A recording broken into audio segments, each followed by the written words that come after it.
The views and opinions expressed in this podcast by the host and or the guest do not necessarily reflect the views of the host and or Paranormal Buzz Radio and or its sponsors. Use of any material produced by Paranormal Buzz Radio without express written consent is prohibited. Paranormal Buzz Radio will not be held responsible for you holding your knees, crying, and rocking in a corner in a puddle of your own urine, or being beheaded by a group of children in a cornfield. In fact, if you come across a group of children in a cornfield, we promise to make fun of you as you run away screaming in terror. Listener discretion is advised. You are now entering the all-consuming realm of Shay's Paranormal Chat, where the things that are better left unsaid are actually said. Shut up and sit down.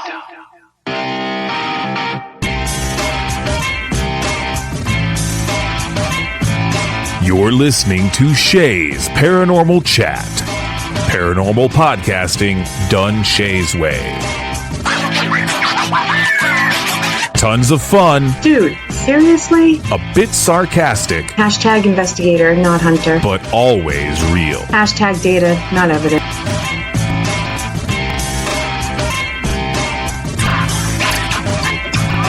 Don't get your panties in a twist. Oh my god, really? This is real, raw conversation.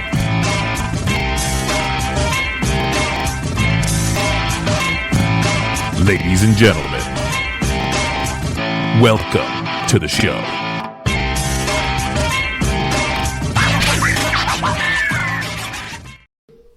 Good evening, everybody. TGIF. I hope everybody is having a great weekend so far. And, of course, I'm having a good weekend because I am here recording with Mr. Chris Brown. How you doing? We talked over each other. How you doing? Oh, I'm doing good. Yeah. So Chris was with us last week, and he filled us in on everything that he's got coming up. This week is a topic conversation, and it's one that always interests me because I know quite a few psychics or psychic mediums, however they label themselves, and this one always gets me. I see some of them switching sides. So, are you ready for this, Chris? I'm ready.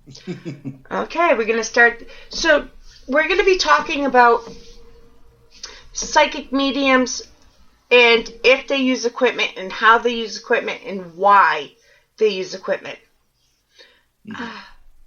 Because, let's be real, psychic mediums do not need equipment.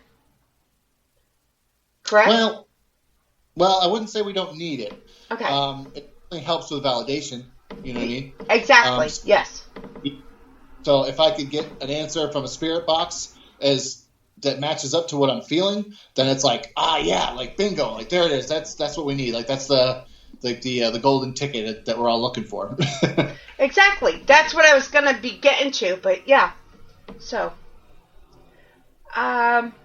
do you own equipment? I absolutely do. I actually just bought an S box, and I got it in my. Are people going to be able to see us, or is it just? No, but I can share it. But it's the red and black one, right? Yeah, the red and black one. So yeah, the S box from GhostStop.com. I just got one of those. I have an EMF detector. I have a little cat ball that I like to use. Yeah. But there's some time where I go on investigations, and it's going to sound lame, but I just want to be an investigator sometimes. And I want to see what the equipment holds as opposed to what I'm picking up on. You know what I mean? There is nothing lame about that. But, all right, can you briefly, because it's a hard question, describe how do you just shut that off and just be an investigator? So that has taken a lot of discipline and self-work to kind of shut that off. Basically what I do is I just try to mediumship and psychic work is all about awareness and shifting your awareness into that world. So as long as I keep my mind locked into the logical and the analytical, it tends to override the mediumship side of my brain, if that makes sense. Yeah, so I think it does. Yeah, so that's how I'm able to kind of turn it off. Is I'm just staying focused on the equipment that I'm using, staying focused on, shifting my energy towards allowing them to use my energy as opposed to allow them to blend with it. Well, that's a good way of putting it. Yeah. So what I do during investigations sometimes is I'll project my energy as much as I can, and just so the spirit world around me and the energies that are there can kind of feed off of that and kind of get stronger, or hopefully that's the idea. That's what I try to do, and then hopefully that will allow them to kind of use the equipment that I'm working with and other investigators are working with to their advantage, and hopefully it'll kind of boost what they're trying to do and what they're trying to get across to us. But that's kind of how I do it, if that explains it well. I think it does. I think that was Yeah. very good. That was like the whole show wrapped up in 2 minutes. Oh, no. No. I'm kidding. Sorry. No, I like that. I really do. Because I'm an investigator, so all I have to do, I have feelings, and I might be some kind of empathical feelings, and but I'm not a psychic. I'm not a medium. Even though I've been told different, I'm not. But if I get this feeling and then the equipment does it at the same time, I'm like, yes. So I can't even imagine how somebody that's a 1,000% psychic medium feels like, in your face, bitch. No? Yeah, right? Yeah, what? What's up? Yeah. Yeah. And it's kind of, and it's that exciting, especially when it's like, I walk into a room and it's like, oh, I'm feeling there's an E name, maybe like Emily. And all of a sudden on the obelisk it says Emily. And you're like, holy shit. Yes, thank you so much. And it's like the spirit world's way of confirming for us that they're around us, that they're there. Well, yes. In a different way. Yes. But it's also, because, let me see if I can, and Chris knows he can kick me in the ass and correct me anytime I'm wrong. But as a psychic medium, you almost have, I like using visual stuff to explain things. In my opinion, it's almost like you have 1 foot in each world. Yeah. So anytime the equipment matches what you said, it's like, boom, yes. Just because, there's naysayers out there, but it validates you and gives you, Yeah, 100%. I fully agree with you. It gives you that validation to know that, what you're picking up on and what you're feeling is accurate, and that it's not just imagination. It's not just, what they call it, woo-woo. Right. But it also, it's validation for those watching. Absolutely. Because you're 80, 90% sure of what you do. But you have self-esteem issues. We've talked about it before. You have depression. So sometimes it's lower. So yes, it's validation for you. But it's validation for that person watching that's in the background going, I don't know about this. Yeah. Those skeptics that are kind of like, this guy's a medium. Yeah, sure, whatever. Yeah. And then it matches up with the equipment, and they're like, okay, well, maybe there is some validity to this. It can help shift a skeptic's mind to knowing that mediums are very helpful when it comes to investigations. Now, it's not to say that our word is law. I want that to be out first and foremost. If on an investigation, my word is not the law. My word. You could be wrong too. Oh, absolutely. And there's nothing wrong with that. Yeah, I can be wrong. I can have misinformation. I can kind of misspeak and things like that, and that's just human nature. But what I never do is try to say that what I'm saying is fact, or what I'm saying is the only way there is. I'm definitely open to other investigators to say okay, let's try different experiments. Right. Let's try different tools, try spirit boxes, and try to match our evidence together and work as a team to kind of get down to the bottom of stuff. Exactly. Yeah, Except not evidence. Data. Data, yeah. Yeah, that's right. That's right, yeah. But data, right? But you're picking up on vibes and feelings and spirits. So if you're trying to do an investigation just on your mediumship, who knows if you're picking up on somebody in the room with you, so that when you say you misspeak, that could be why, right? Absolutely. There could be times where, I'd be in a room and there's maybe 5, 6 other investigators in that room, and they're expecting John, who was a serial killer that lived in the abandoned asylum. But I pick up on Uncle Charlie, and nobody can take it because they're thinking, nope, that's not the Right. person that's here at this location. That's not what is matching our historical data. You know what I mean? Exactly. I think that's 100% could be what happens sometimes too. If I quote unquote misspeak or something like that, it could just very well be that I'm picking up on somebody else's loved one's energy. Exactly. Sure. I think so. Yeah. But there's nothing saying, it's not like you go into these things saying, I'm all that in a bag of chips, I'm going to be 100% right. No, it's hit or miss. But I do think sometimes... All right. So we just settled that. Before I lose my train of thought, how about this? Sure. All right. So let's say... Oh, I'm kind of proud of myself on this one. All right. Let's say you're in auditorium, whatever. You're going to do a gallery reading, right? Yep. And all of a sudden you get this energy, and you start talking, and you're waiting for somebody to raise their hands.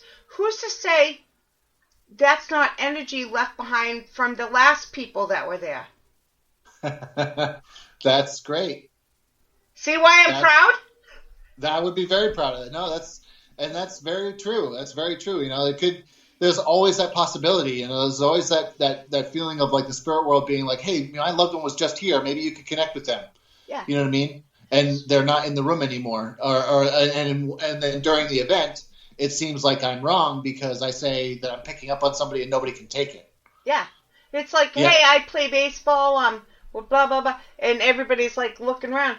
But if it's all energy, see? Yeah. It doesn't mean you're wrong.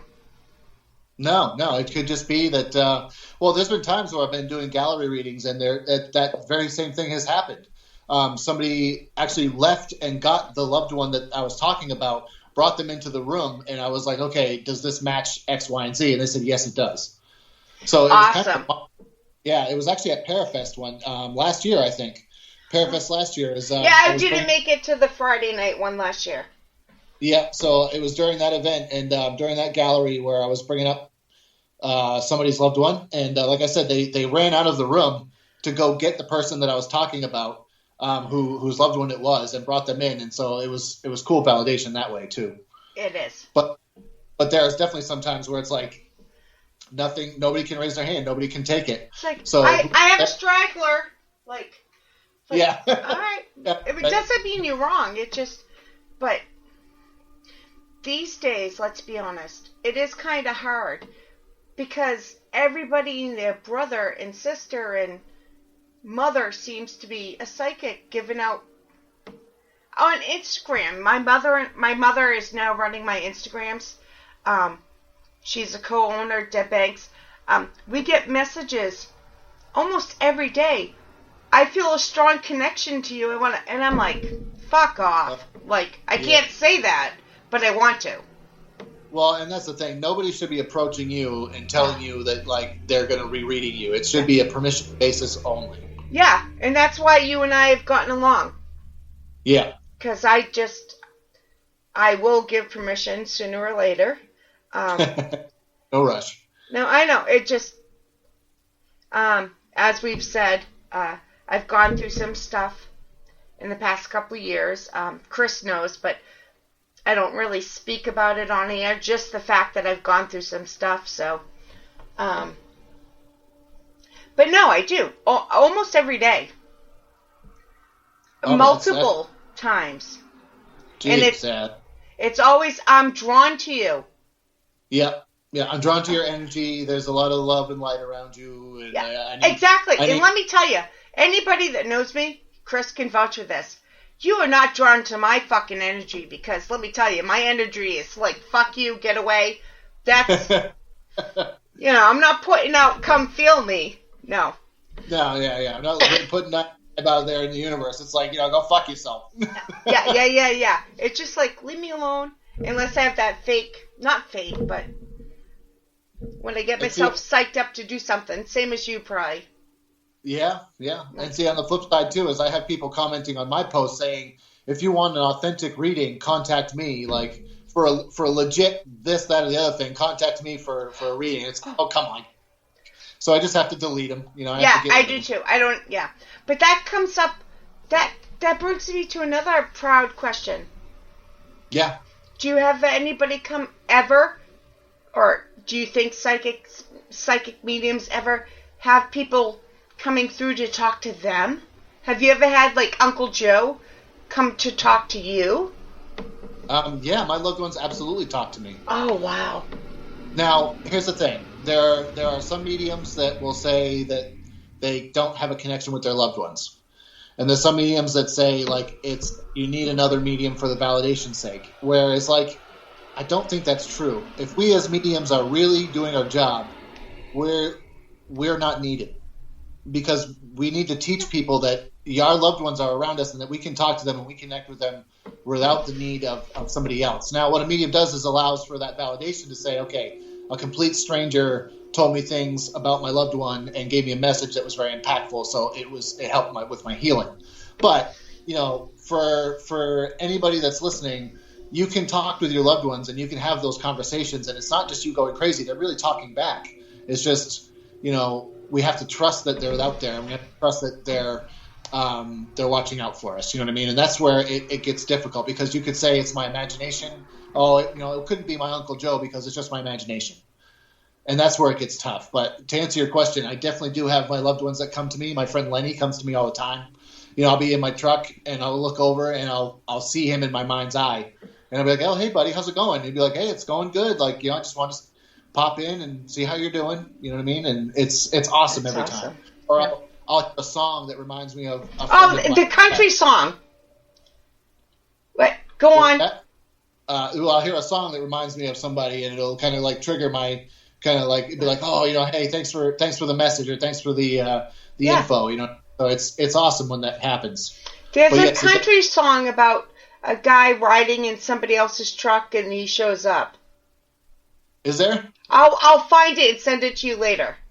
Okay, all right. Yeah. He buys. Yeah, cool. I'll find it. I don't want to turn this into a country song thing, but I will find it, and you're gonna kiss me after. But if it's a message just for you, I can't, unless it's a really good one. Like you said, you're very private. You're also not going to go and share it like, hey, Uncle Joe just came to me. You're not going to be on Facebook Live saying, Uncle Joe just came to me. You're just going to absorb it and listen, and so you don't need validation for that. No, but I do, though. I would love to see a medium, and I'd love to kind of have them tell me all the things that I tell people. You know what I mean? But you can't control when Uncle Joe comes. So if it's just you sitting in your bathroom, you can't, right? No, you can't control that. It's totally random. But what you can control is like when you talk to them. Like if they're being intrusive, you can say, hey, maybe not now. And push that bubble out a little further to. Yeah, because like we all have that. We have to set boundaries for the spirit world as well, and that's where remember earlier you had asked me how you turn it off. Yeah. So that's kind of like setting boundaries is how you turn it off. Yeah. Like setting boundaries. Well, saying like, listen, when I'm in my normal space and when I'm doing my own thing, like I need to be me. I need to have no contact with you. You know what I mean? Yeah. See, I don't understand the difference between a psychic medium and myself, because when I go to a location, I need to, I call it a bubble. I need to put this layer out, and if things get stronger, I need to make that bubble bigger and bigger just so. This is why people think I might have some kind of something I don't want to be messed with. So I have to have a fake bubble like around me. And if things get weirder and weirder, I push it out stronger and stronger. Yep, that's that's when I was first developing, when I was first starting out, that's what I had to do as well. And that's kind of, it helps you kind of build that foundation and build that boundary with the spirit world and let them know that like they can't get into your energy unless you have permission. You know? Exactly. Yeah. Just like people. Yeah, just like people. I mean, they were people once. You know, I mean, they're living organisms. They're just in a different form, so they can definitely follow our kind of laws of the universe and kind of our boundaries as well. Yeah. All right. So while we're on boundaries, let's talk about for the average person. Okay. What kind of boundaries do you think they can set? Like me, just as an investigator, or the average Joe. That's just because you always hear what kind of God, what's the word? What kind of practices do you use to protect yourself? So, okay. What do you think the average Joe, if any, can do to protect themselves? I think kind of very similar to what you were talking about is kind of building, like kind of imagining yourself like in a white light or a white bubble or even a pink bubble, you know, pink for kind of unconditional love. Yeah. You can imagine yourself in that sort of a thing. But like, I mean, some people do it like they imagine themselves in chainmail armor. You know, sometimes people imagine themselves I never as heard trees. that. That's a good one. Yep. So sometimes they're in chainmail armor. They imagine themselves in. Sometimes they imagine themselves as trees, very rooted to the ground, very tall, very sturdy, very strong. So not somebody that can be pushed over very easily. So that can be something that they can do. You can also verbalize before going into any location with the spirits that are there. Just say, hey, look, I am not here to have you follow me or be attached to me. I'm just here to learn more about you. I say you don't have permission to touch me. Yeah, exactly. Yeah. Go into the location and talk to them just as if you were to meet a human being in person. Don't touch me. Don't do this. Don't do that. Otherwise, let's have a great time and we'll have a good investigation. And, you know, and when I'm leaving, I say, you do not have permission to come with me. Exactly. And mind you, this stuff might not ever always work, but it has so far for me. Like, yeah, I find that it does. I find that the spirit world to listen. You have to really mean it, though. Oh yeah, if you have a shadow of a doubt in your mind, then that gives them permission, especially the darker energies. Yes. To kind of like, oh, okay, well, you didn't completely say no, you know. Yeah. And people hear me on the show talk about it as intent. My intent going into this is, I'm here to talk to you. You do not have permission to touch me. You don't have permission to attach to me. And then you say the same thing when you leave. Thank you for talking to me. I so appreciate it. But you have to stay here. You do not have permission to come home with me. Exactly. Yeah. And that's what you can do. It's as simple as that. It's just as easy as kind of, like I said, imagining yourself in different ways to kind of keep yourself exteriorly, kind of your energy protected, and kind of interiorly letting them know, and maybe even outside too, just kind of being like, yeah, like you said, you're not allowed to follow me home. You're not allowed to attach yourself to me. Like, you need to stay here. And thank them for the time that you spent with them. Yeah. And since we're on it, I'm just going to back up a little and say, I also, one of the first things I do is introduce myself. Yep. That's huge. Yeah. Just to be polite. Like, hi, I'm Shay. I'm here to talk to you today. You don't have permission to touch me. However it works. But, you know, that's a big thing. Like, yeah, it's huge. Yeah. It's just huge. You know, and I found that, you know, aside from some really dark places that I've been to, the spirits tend to listen, and they tend to appreciate what you're trying to tell them. You always run that chance of it not working, no matter what you do. There's always that one dark place that maybe nothing's going to help, but that's the chance we take by doing this. Right, and just as we have free will, they have free will as well. So they could just as easily say, you know what? Fuck their boundaries. I'm going to do it anyway. Do you think they all have free will? I think so. As in free will, or what they do to us, or free will in that you don't think they're stuck here? Or do you think some are stuck here, some have free will to come back and forth? So it's funny, is like the energies that I think are stuck or that are still here that haven't crossed over, I feel like they're just pieces of the energy that was the person. Okay. Yep. You know, I use this analogy. You know, Harry Potter. Did you watch Harry Potter? Oh, my daughter makes me watch it almost every year. All of them every year. So you'll get the reference. Voldemort has Horcruxes. Yeah. These things that he puts his soul into. And when they're all combined, they make him the most powerful. But I feel like with certain situations, especially residual hauntings, we just have pieces of our souls that are there, not our entire soul. So the free will effect of being able to come and go kind of goes out the window. Yeah. But the main source of it all, the energy that makes us who we are, I think can come and go. It has that free will to say, okay, I'm going to either be around you or I'm going to be elsewhere. All right. Number one, that was. I'm going to ask one more question, but I really like that you put in residual, because to me, residual is just energy. It's not the soul. It's just something being played over and over again. Right. Like so it's not, right? Yeah. Yeah. 100%. That's how. So I already forgot the second question though. Oh no. It was good too. Every time we talk, you just blow my mind, and I wanna. So non-residual. So like, all right. Here we go. Here's how I describe the difference between ghost and spirits. So tell me if you think I'm wrong. Okay. Spirits have the choice of coming back and forth. Ghosts have not crossed over and they're stuck here.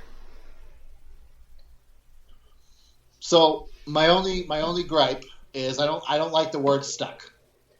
All right. Only because I don't feel like. No, I want you to correct me. I want your honest opinion. Yeah. So my honest opinion is that no energy here is stuck.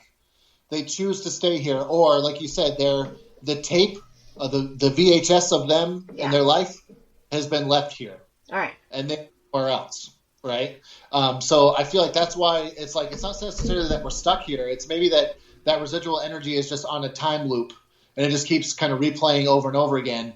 But that's not like the true essence of who they were as people. It's just a snapshot of who they were in that time frame. Do you think intelligent people can fit into that criteria too and kind of answer you back, but they're not quite stuck here?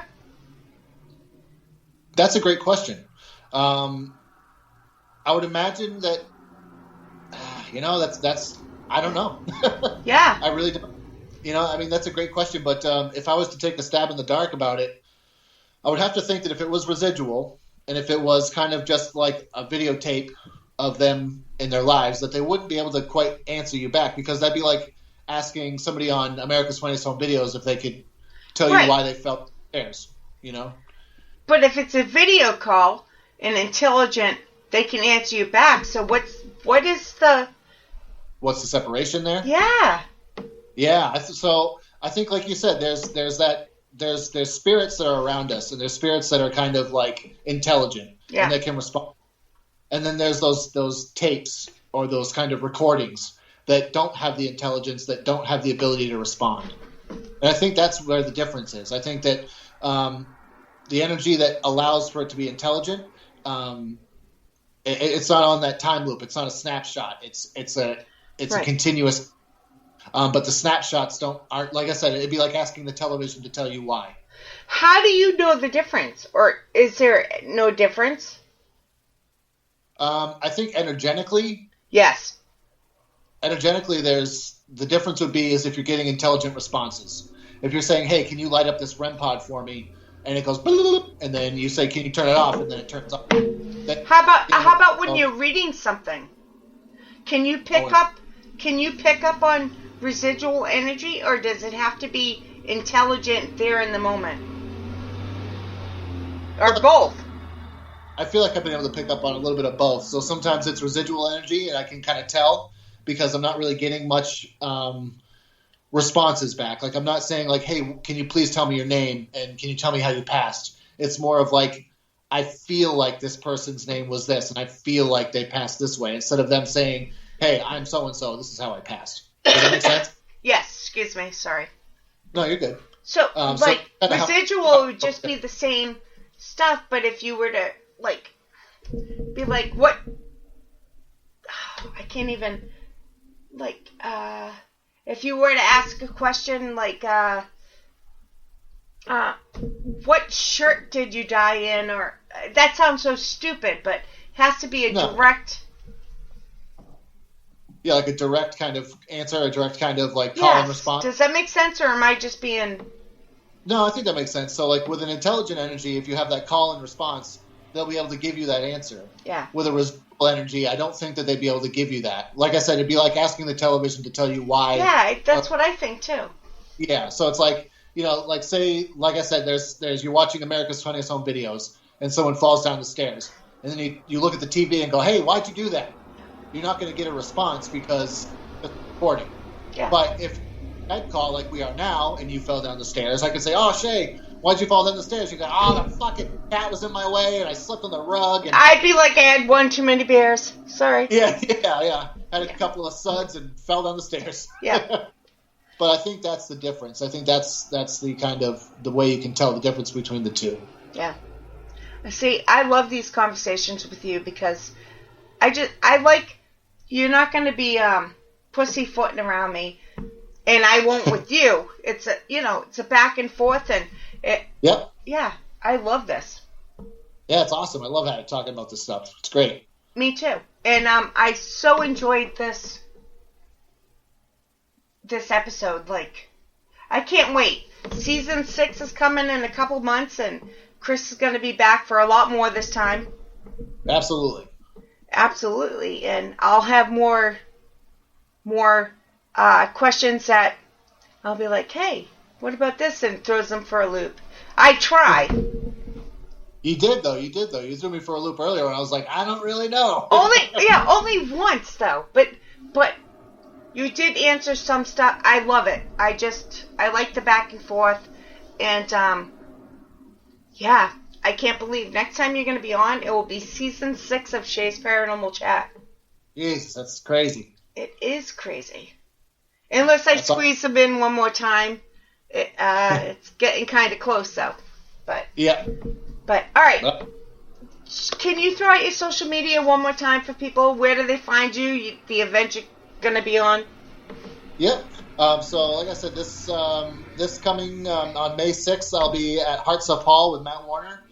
May 13th, I'll be at the Falmouth Footlights Theater. In August, I'll be at the Wilson Castle, and in October, I will be at Pearfest. I'm sure there's going to be more in between there, and I'm sure I'm forgetting some, and I apologize for that. Also, you can find me on Psychic Medium Christopher /Facebook.com. And you can also see any events that we're doing on the team I'm a part of called 207 Paranormal.